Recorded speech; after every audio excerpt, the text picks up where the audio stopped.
या ठिकाणी जे टोमॅटो आहे ते टोमॅटो पाहिल्यानंतर सहज या ठिकाणी व्हिडिओ घेण्याचा योग आला। खरं तर मित्रांनो, शेतकरी हा अगदी भरघोस माल पिकू शकतो, परंतु त्या मालाचा तो पैसा बनू शकत नाही।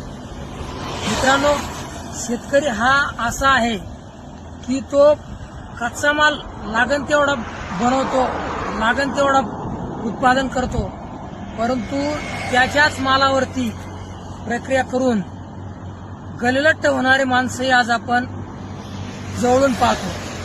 परंतु हाच शेतकरी आपल्याकडं पिकवलेला माल हा रस्त्यावर फेकून अगदी कंगाल झालेला आपण पाहतो। मित्रांनो, हा माल तयार करण्यासाठी शेतकऱ्याला कष्ट करावं लागतात, खत घालावं लागतात, मेहनत करावं लागते। हे सगळं करून सुद्धा त्याच्या पदरामध्ये आज अशा प्रकारचं पडत असतं।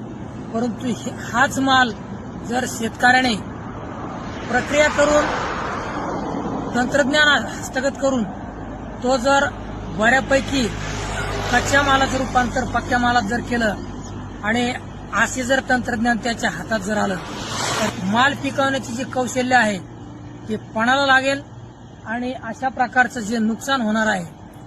आता तुम्ही पहा, शेतकरी जे पीक घेतो ते ज्या वेळेला अतिरिक्त होतं ते अतिरिक्त झाल्यानंतर आपल्याला माहितीच आहे की त्या मालाचा एक तर कचरा होतो किंवा एक फेकून द्यावा लागतो किंवा मातीमोल विकावा लागतो। म्हणून मित्रांनो, शेतकऱ्याच्या हातामध्ये जोपर्यंत असं कच्च्या मालाचं पक्क्या मालात रूपांतर करण्याचं तंत्रज्ञान त्याच्या हातात येत नाही तोपर्यंत त्याला असाच माल